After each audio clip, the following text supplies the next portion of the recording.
All right, what's going on, y'all? It's your boy Tweedy back again in our YouTube video. There has been a lot going on in the community, and there was a major tournament since the last tier list, so I'm going to make a new one. Now, the tiers I have is S+, S, A+, A minus.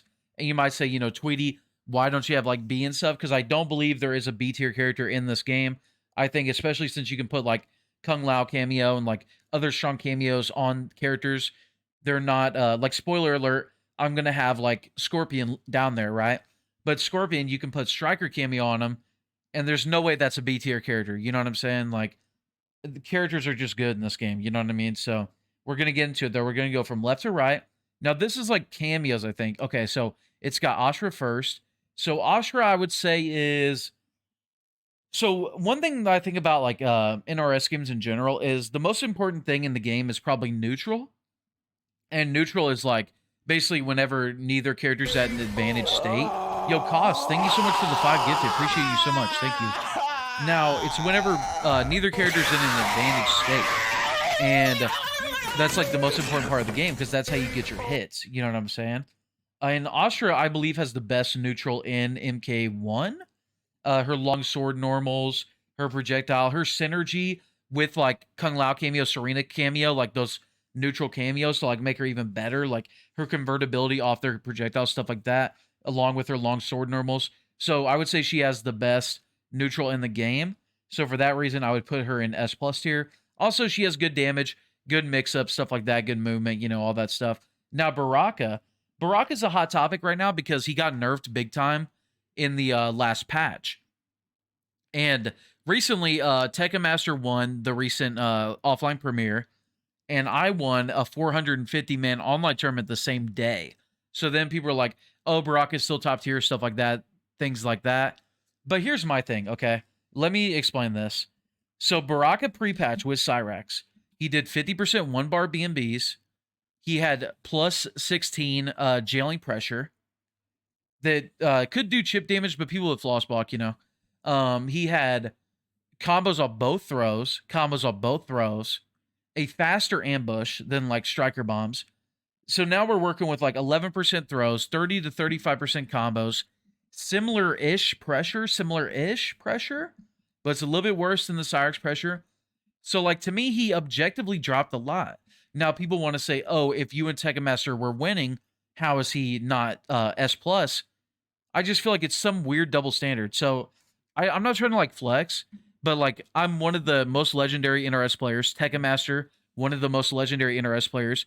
Now MK Javier, he was pretty good at MK11. You know, he would get results here and there, get like 5th in Rips Arena, but not really like a legendary like all-time player, right?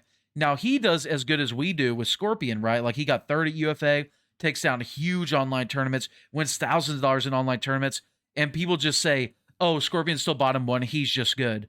But for some reason, people can't say Baraka's mid-tier now, Tweedy and Tekken Master are just good.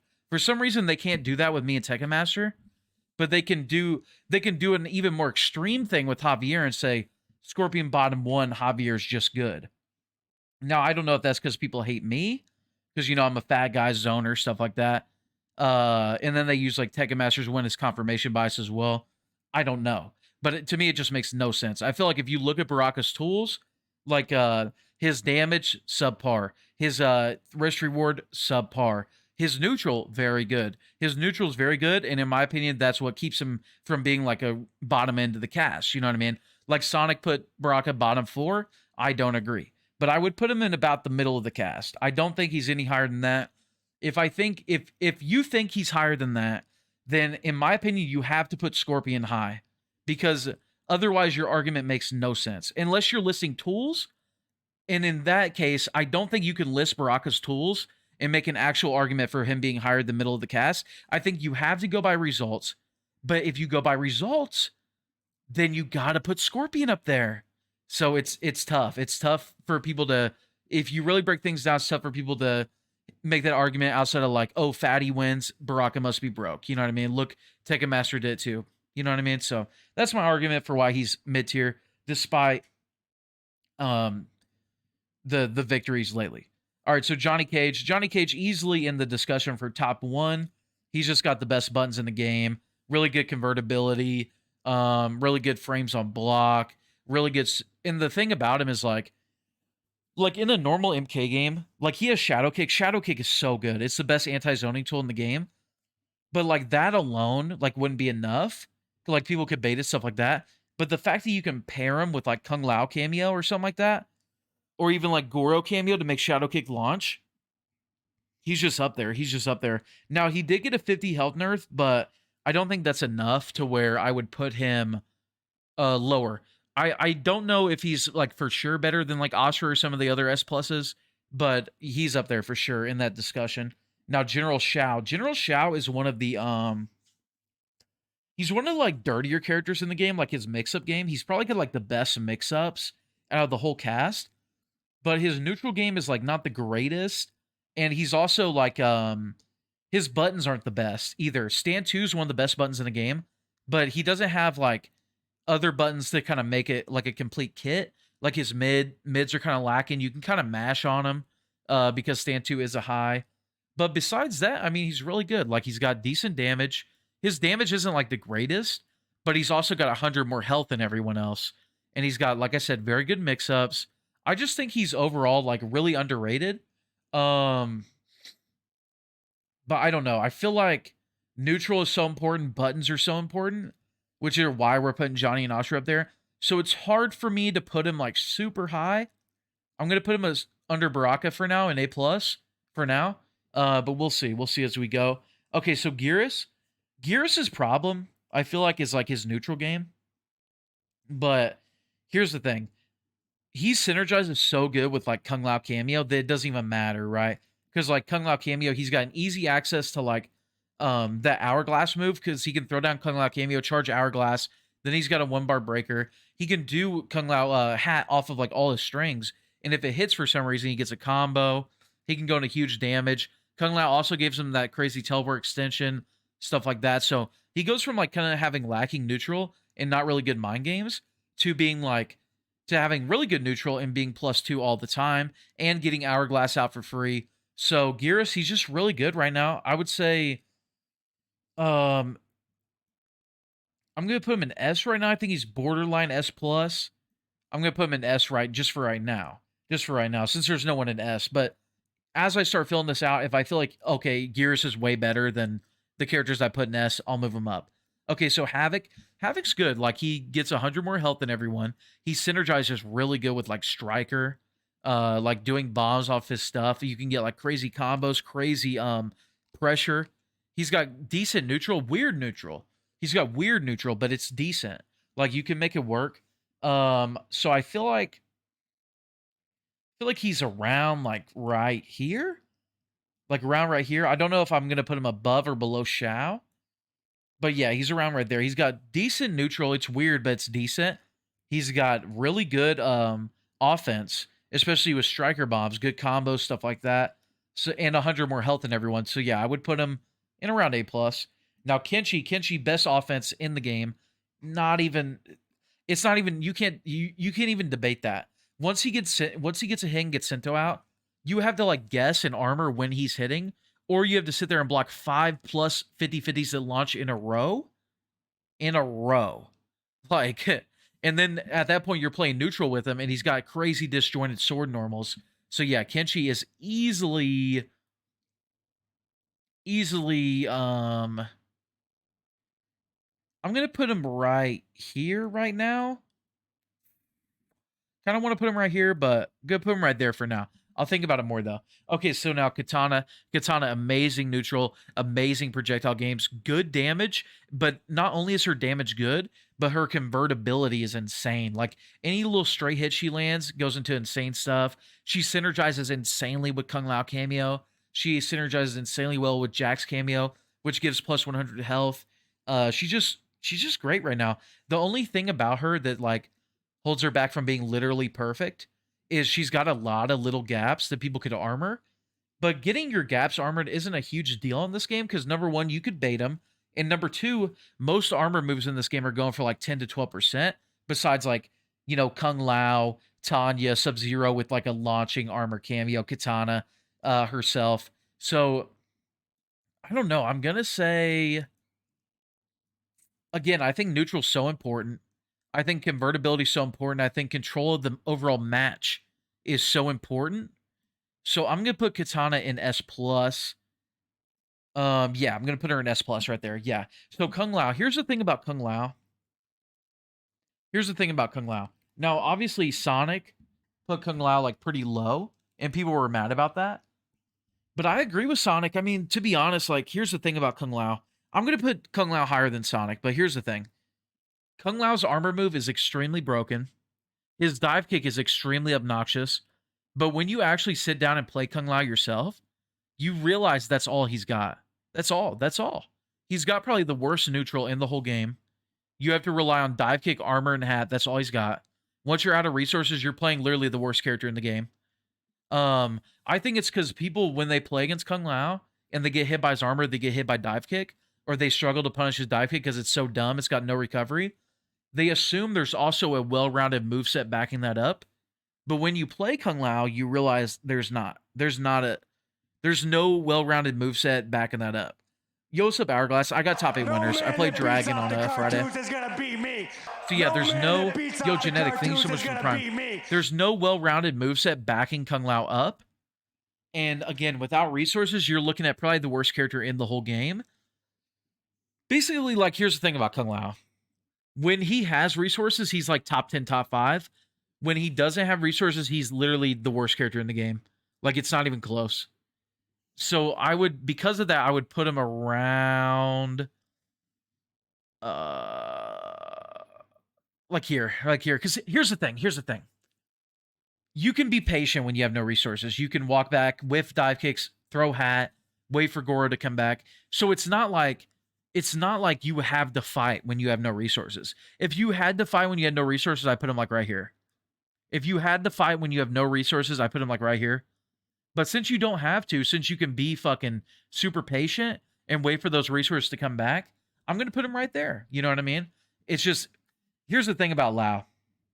And I might get flamed for this, but Kung Lao in this game requires a smart player. And I know what you're going to say. No, he's the most potato character. You just do. No, bro. Play him for your fucking self.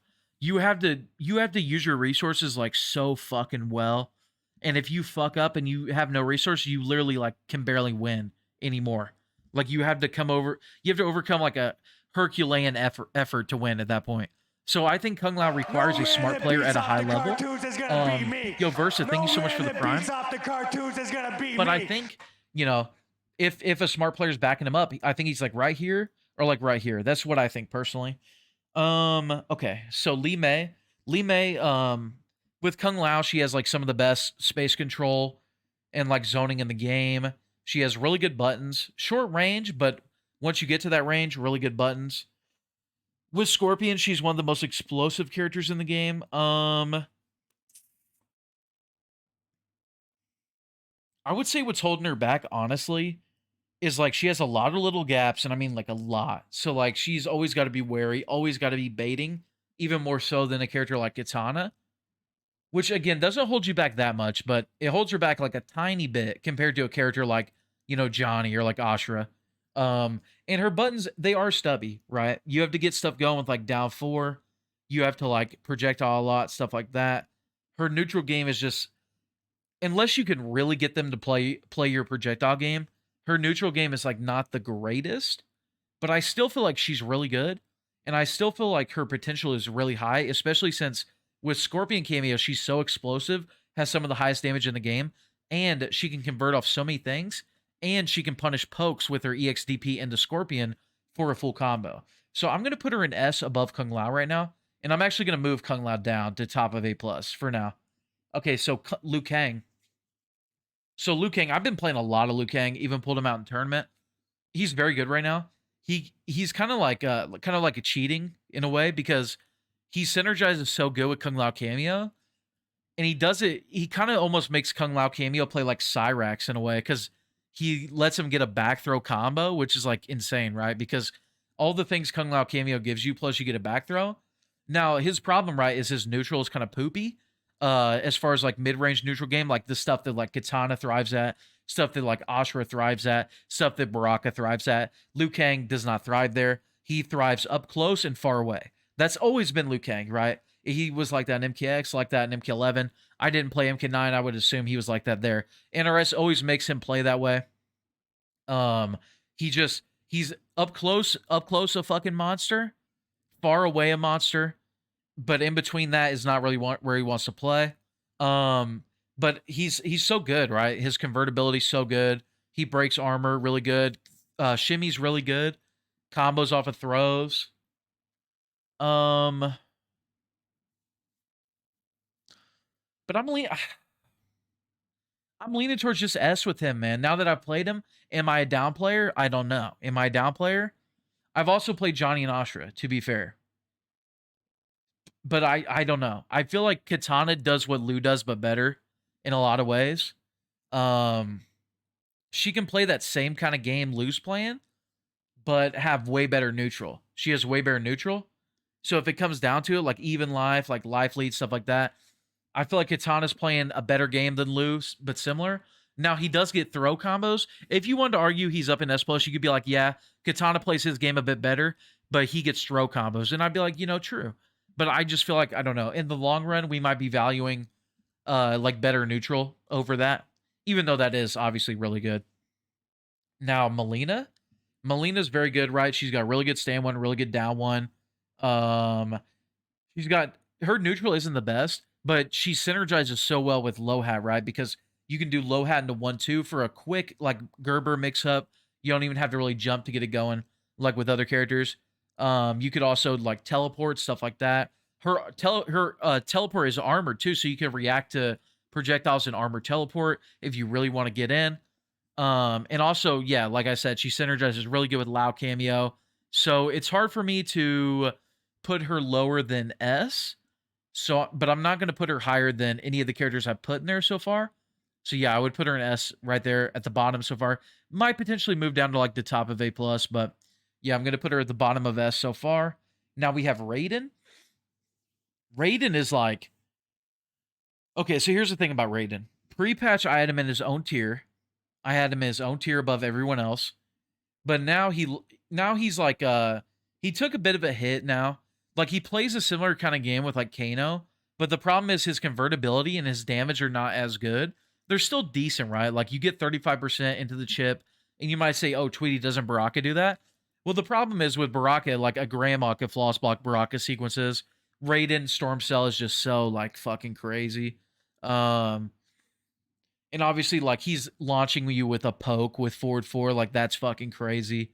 And then, I don't know. It's Raiden. What can I say? What can I say? It's Raiden. You know what I mean? I feel like he's S+ for sure.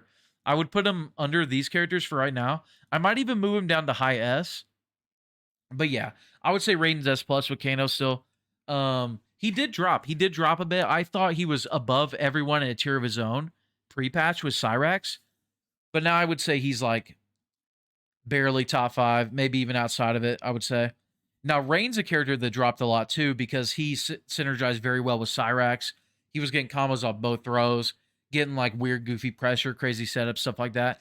He's still pretty good with, like, Sub-Zero, Striker, maybe even, like, Serena. Maybe people need to dig more with, like, Jax with Rain. But he did drop a bit, I would say. Still got really good neutrals. Still got good buttons. Still got good, I don't know. I don't know how I feel about Rain at all. Like, I'm trying to think. Like, I feel like I want to put him lower than, like, a lot of other characters. But he's still good at a lot of things, though. I'm going to put him, like right here. Like, right below Baraka, I would say. Like, he's still good, right? I feel like everyone in the game is good. I feel like Rain, you could still, like, win a turn. You could take it down a tournament with Rain. You know what I mean? Like, Rain Striker, Rain Jax, Rain Sub, maybe. Maybe even, like, Rain Serena. But I don't know. I feel like he dropped a lot. Cyrax was helping him so much. Like, like, when you could still argue that Cyrax is his best cameo, like, he lost a lot. You know what I mean? Like, he was really dependent on that shit. Now, Reptile. Reptile's a character who... Reptile's kind of underrated. Like, he gets such good meterless damage, like almost 40 meterless. He's got some gaps, but at the same time, like, his neutral's so fucking good. Like, his back three has a big gap, the string, but it should, right? Like, back three goes so fucking far. And it's like he doesn't even have a hurt box when he's doing it. Force ball isn't the greatest, but if you use, like, meter with it, it's, like, better.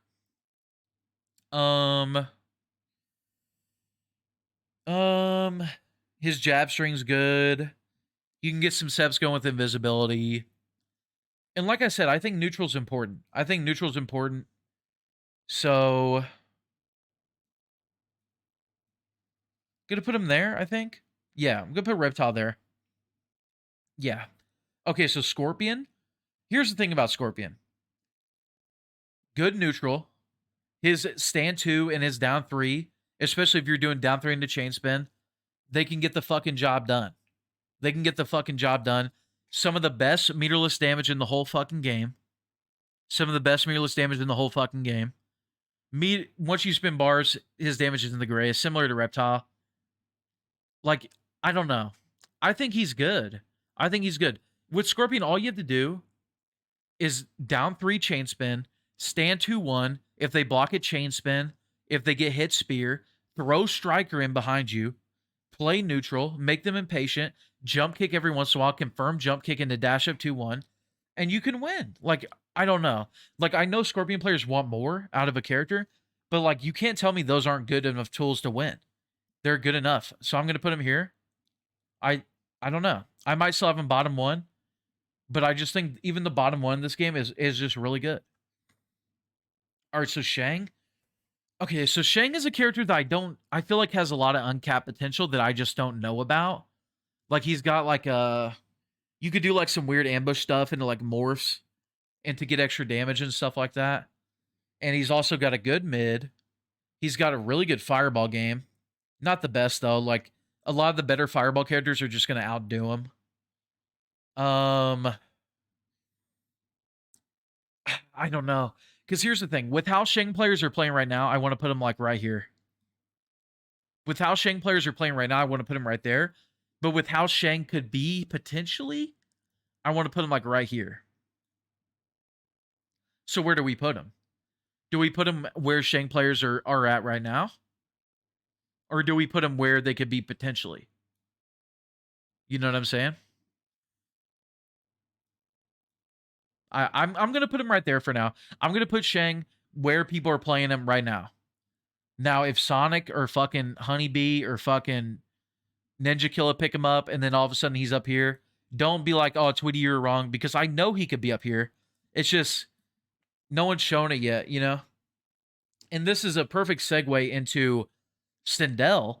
Now, here's the thing. Sonic said, like, oh, the community's bad, they don't lab, stuff like that. I feel like a lot of us, like me included, and a lot of y'all, we shouldn't get blamed for not knowing about Sindel, because number one, the Sindel players were just, they weren't, I've never labbed Sindel. I've never looked into Sindel, nothing like that. So when Sindel players would play Sub-Zero and she seemed like a mid-tier character, I just assumed that was that. But now, obviously, Sonic's playing Sindel, and it was actually originally Koizi that started doing work in online tournaments and put Sonic onto Sindel Lao. And you might be like, oh, doesn't Kung Lao do that for everyone? No, because like the zoning converts Sindel gets off of Kung Lao, and the hard to blockable mix-up she gets with Flow. I mean, it just puts her fucking sky high. Because here's the thing about Sindel. Sindel was always working with some of the best projectiles and some of the best neutral in the game. Now she's got some of the best offense in the game. She already had some of the best. Her problem before is like her damage was good, her projectiles were good, her neutral was good, but she was like playing MK11 up close, like just doing strike throw. That was it. Her turn's over. Now she's fucking getting storm celled up her fucking ass. But now she's got insane fucking offense to go along with that. So she's up there, man. I would say like right there, I would say right there. I would, because you got to consider some of the best damage in the game, some of the best projectiles in the game, some of the best neutral in the game, and now like top 3 offense in the game. how do you put her any lower? You know what I'm saying? That's the question that I would ask. How do you put her any lower? Okay, now Smoke. I'm not gonna lie to you. I would have put Smoke like around like here-ish. But ever since like Just Nasty's been doing that like invisible setup with Sub-Zero. Now here's the thing about Smoke Sub-Zero.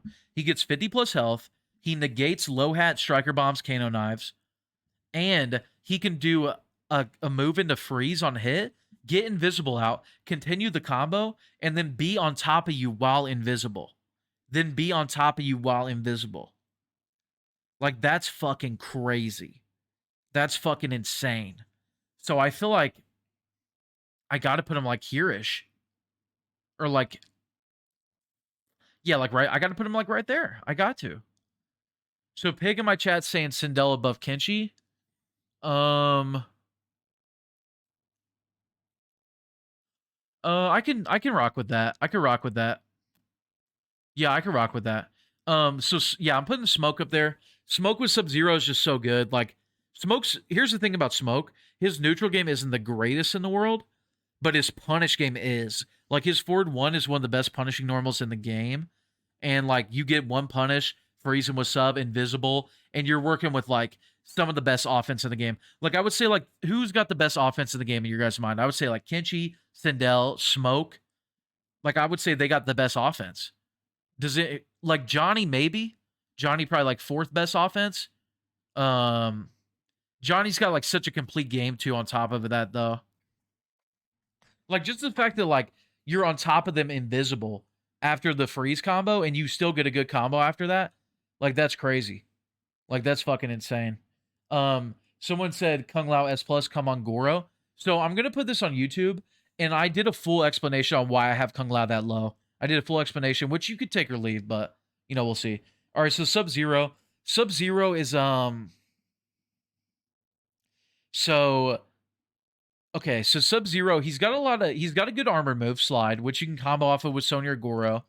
He can play a pretty good like lame game with like Kung Lao cameo, Serena cameo. Serena gives him really good damage too.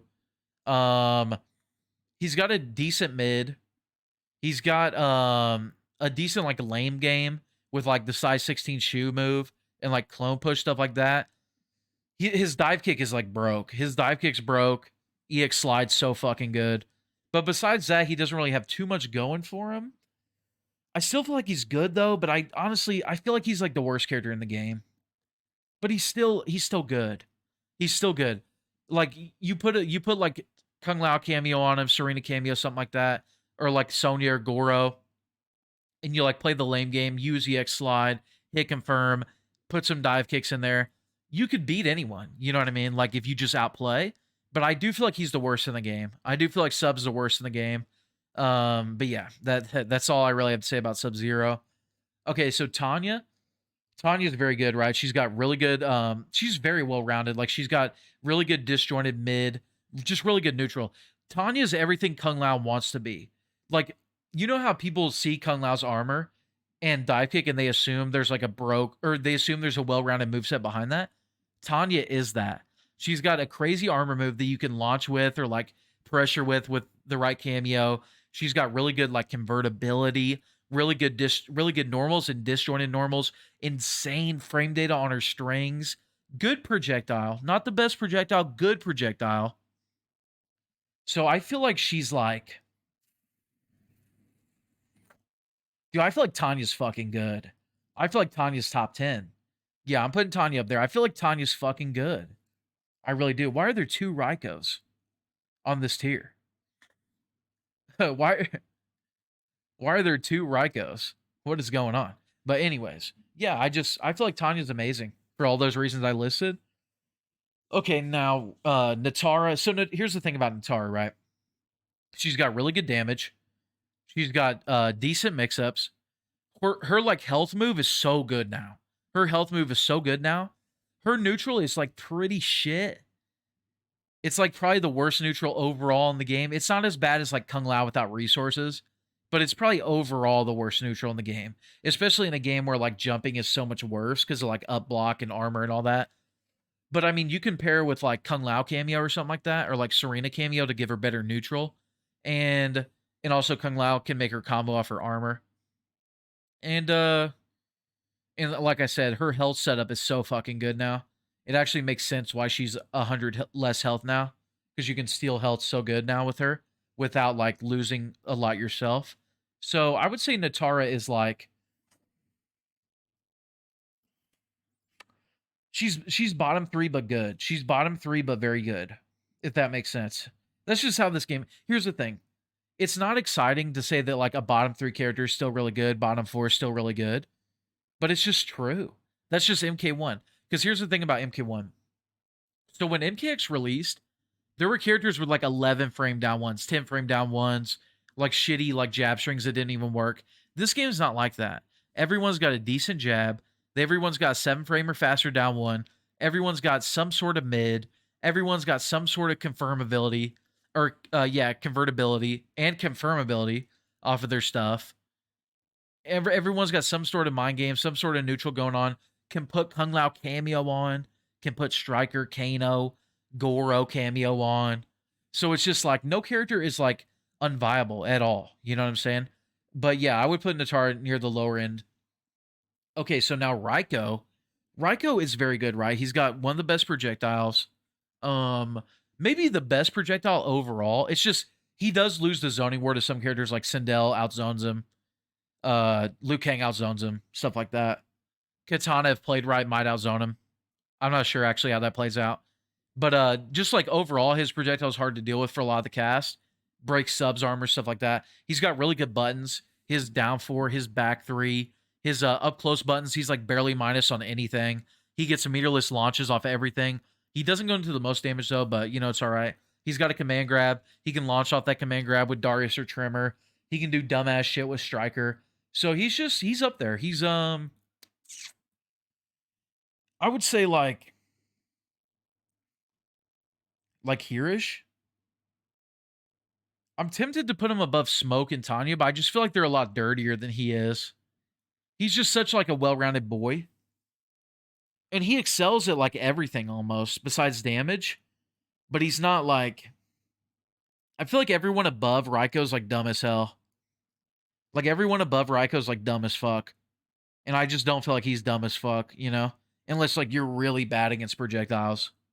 If you're like really shit against projectiles, then like maybe you see Reiko that way. Also there's another Reiko down here. I'm kind of confused by that. I'm a little confused by that, but okay. So that's my tier list, y'all. So the top 10, top 5, Johnny, Sindel, Kenshi, Ashrah, Kitana. And then the top 10, Raiden, Geras, Liu Kang, Tanya, Smoke. Is that top 10? Yeah. And then a lot of people, they're probably mad at my Baraka placement, but I did a full explanation. You can look at the YouTube video if you're in the stream and behind. Did a full explanation. Oh, yeah. Omni-Man. Forgot about Omni-Man.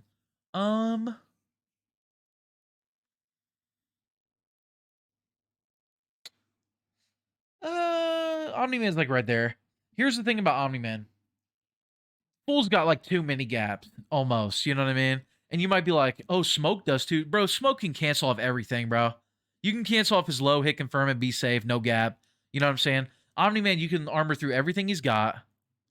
You can armor through everything he's got. He could bait you, stuff like that, but he's also got to go in on you all the time. Unless he's like using like Kung Lao cameo, stuff like that. But I don't know. I feel like you got to get people really set up right with Omni-Man. And like, also you can react to his teleport. You can up block his like up teleport, like down one, or you can react to like the teleport on the other side. It's just hard, but you can do it. And tier lists are like ideal play. You know what I mean? And then like what's his neutral game? Like down 4, forward 4. So I feel like his neutral's like kind of lacking. He has to go in. Once he gets up close, like he's just Mr. Gap. No real mix-ups. He gets solid. Here's the thing about him. If we're talking like absolutely optimal Omni-Man, he does get really good damage. He does. And you can get him in some like fucked up situations with like fucking with low hat, but I don't know. I would just put him there for now. Here's the thing. And it's ironic because I put them right next to each other, but I feel like Shang and Omni-Man have the most potential. Look, if these were all like stocks, like if these were stonks, I would invest in Shang and I would invest in Omni-Man. I feel like they really have potential to go up. I feel like they really have potential to go up. Like if these were stonks, I would invest in these two. I would also invest in Havik and maybe Reptile. But yeah, these two for sure, Shang and Omni-Man. If they're two that have potential to go up a lot, in my opinion. But for right now, I'm putting them there. I feel like that's just a safe thing to say. Um, so yeah, it's my tier list. Like I said, I think every character in this game is very good. I think you could win a tournament with all these characters. I just think like the characters are so well rounded, and you can put a really broke cameo on them. So yeah, I did my explanation for each character when I placed them. If you're late into the stream, and it will be up on YouTube if you want to rewatch. Appreciate everyone. The stream is staying up, so this isn't goodbye to the stream. This is just goodbye to the YouTube side. But much love. Later.